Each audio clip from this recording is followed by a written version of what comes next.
Michelle with Stamping with Michelle. I'm here with another Learn to Stamp video. Today I thought that we would talk die cutting and embossing. I am working with the Big Shot that we used to carry. Stampin' Up! Does have a new Stamp and Cut and Emboss machine that will be out this fall, and I will plan to do a video with that when it arrives.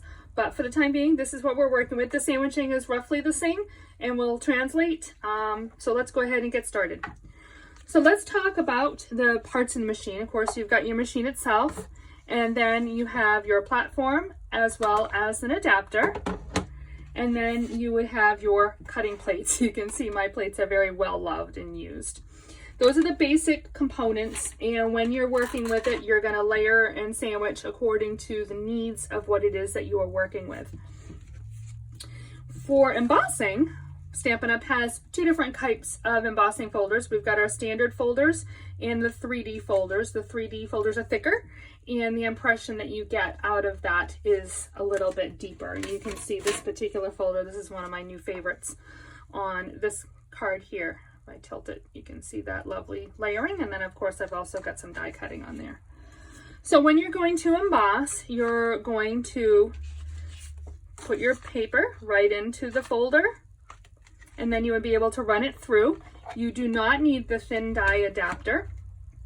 For a 3D folder, all you need to do is put your platform and then your embossing folder and then a top plate, and then you would run it through.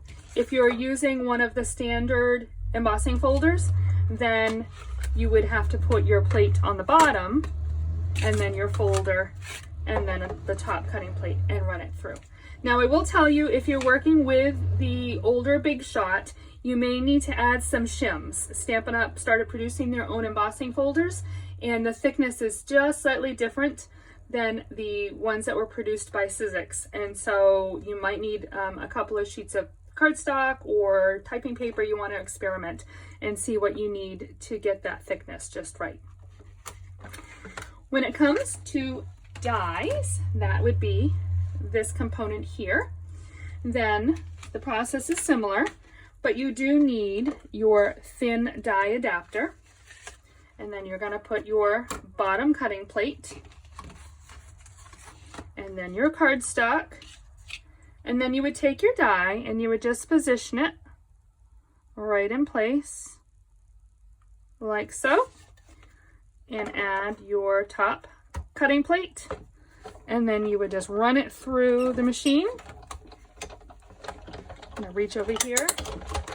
It does some cracking and creaking. It sounds terrible, but you're not breaking anything, I promise. And then you end up with your perfectly die cut lighthouse. Now with some of the more intricate dies, like on this card here, you've got the seagrass. I would run it back and forth 2 or 3 times to help get that die fully cut. It makes it a little easier to get some of the pieces out. And that is the basics of die cutting. You can order any of these supplies by going to my website at www.michellebreton.com and click on the online ordering button in the upper right hand corner. If you have any further questions, certainly drop me an email and I would be happy to answer them for you. And I hope you have a great day.